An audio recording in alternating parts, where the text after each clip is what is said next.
Hello, your Friday here once again, and this is still Ministry Conversations.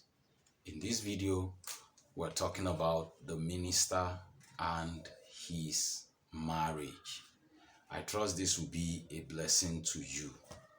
Let me start reading from 1 Corinthians chapter 7. From verse 1. Now concerning the things whereof you wrote unto me, it is good for a man not to touch a woman. Nevertheless, to avoid fornication, let every man have his own wife, and let every woman have her own husband. Verse 7. For I would that all men were even as I myself, but every man has his proper gift of God, one after this manner, and another after that. Now this is Paul speaking here. Your marriage is ordained by God, if you are married, to help you fulfill your ministry. Paul said it is better to marry than to burn. Except you have a call or gift of celibacy, it is better to marry. And that marriage would help you to fulfill your God-given ministry. If you are married, it's up to you to make it work. I do not care what you see in the mainstream media. Marriage is exciting. Of course, it takes work. It takes work. If you are married, it's up to you to make it work. It takes a lot of work. And that's why I'm going to say that the first thing I like to say to you is this: marriage is a garden. Marriage is a garden. It must be cultivated. It must be cultivated. It takes a lot of work. That's why the man in a marriage is called the husband. It's the same meaning as the word husbandry.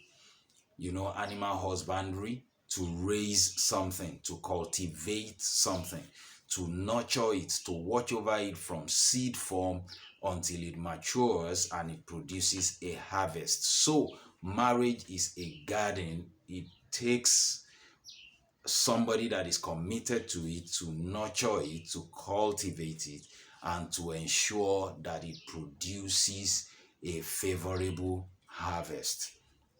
I'm trusting the Lord that marriage will not be a burden to you, but it will be a blessing to you. I learned years ago, a woman of God said, if you mismarry, he said 98% of your life is gone. And I have a tendency to agree with her. You know, if you miss it at the point of marriage, it can be a great burden to you from fulfilling the ministry that God has given to you. I just want to share with you some tips that I believe would be a blessing to you and I. Number one, I want you to consider, where marriage is concerned, you must be mindful of the principle of reciprocity. Marriage is like a bank account. It is what you put in that you get out. What you put into it is what you get out. Proverbs chapter 18 verse 24 says, a man that will have friends must himself be friendly. So whatever you want in your marriage, whatever you want in your spouse, whether you are the man or the woman, whatever you want in your spouse is what you put in. And that's what you are going to get out. You can't get something for nothing in your marriage. Ministers of the gospel, we need to remind ourselves of this. You don't just go around blaming your spouse and expecting them to make bricks without straw. You know, what you put into your wife or into your husband, what you sow into your marriage is what you will reap. You've got to learn to make regular, consistent, daily deposits into the emotional bank account of your spouse. Love on them, encourage them, speak good words. You see, what goes around comes around. What you put in your spouse, your wife, or your husband is what they will give back to you. If you are critical of them, if you are sarcastic, if you take them for granted, they will give it back to you in full measure, pressed down, shaken together, and running over. So you have to be mindful of that. The principle of reciprocity works surely in a marriage. What we put into our marriages is what we will get out. You know, do unto your spouse as you will want them to do unto you. Do to your spouse what you want them to do to you. Don't run your spouse down. Don't run your wife down. Don't run your husband down. You know, praise them, appreciate their efforts, celebrate them. And in turn, they will celebrate you. In turn, they will speak highly of you. In turn, they also will value you. So we have to be mindful of that. That's the first thing I would like to share with us. Reciprocity. It will help you there, man and woman of God. Number two, and this is no less important, is the principle of appreciation. Appreciation. Be profuse with your praise. What you appreciate increases. Whatever you appreciate increases. Whatever you appreciate increases. Nobody stays where they are tolerated. Your spouse can hang around you for many years, but when they get tired of it, the bubble will burst. Nobody stays where they are tolerated. They only stay where they are celebrated. An unnecessarily critical spirit will frustrate your marriage. Okay, there was the funny story of a man who always liked to complain to his wife, "Oh, you are not behaving like Mrs. Jones. You are not dressing like Mrs. Jones. You don't cook like Mrs. Jones." Until one day the wife couldn't take it anymore. He said, "Excuse me, Mister, but you are not Mr. Jones."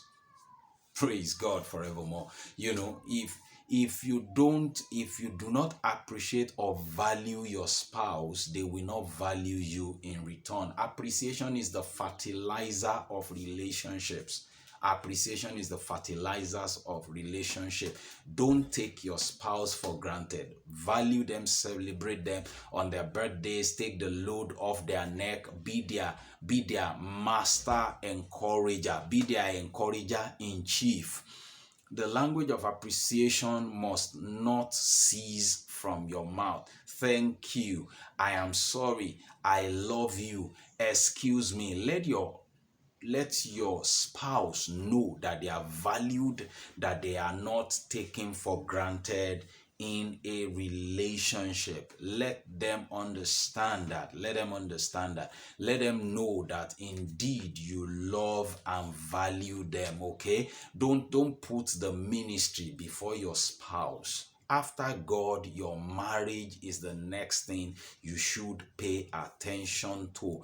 If your home is settled, if your marriage is good, I tell you something, you will find ministry sweet and enjoyable. Praise God forevermore.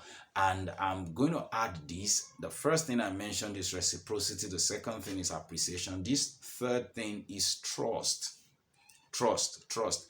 Love is a gift, but trust is earned. Trust is built over time. Don't let your spouse have a reason to doubt your love for them. Don't let them ever have a reason to doubt the fact that you care and you are concerned about them. And trust takes time to build. It's a delicate fabric in a relationship that once it's broken, it takes time to rebuild. I always like to say that trust is truth plus time. That means it takes time of consistently, it takes a consistent history of speaking the truth for trust to be built. So you need to understand that equation and pay attention to it in your marriage. Trust takes a lifestyle of truth.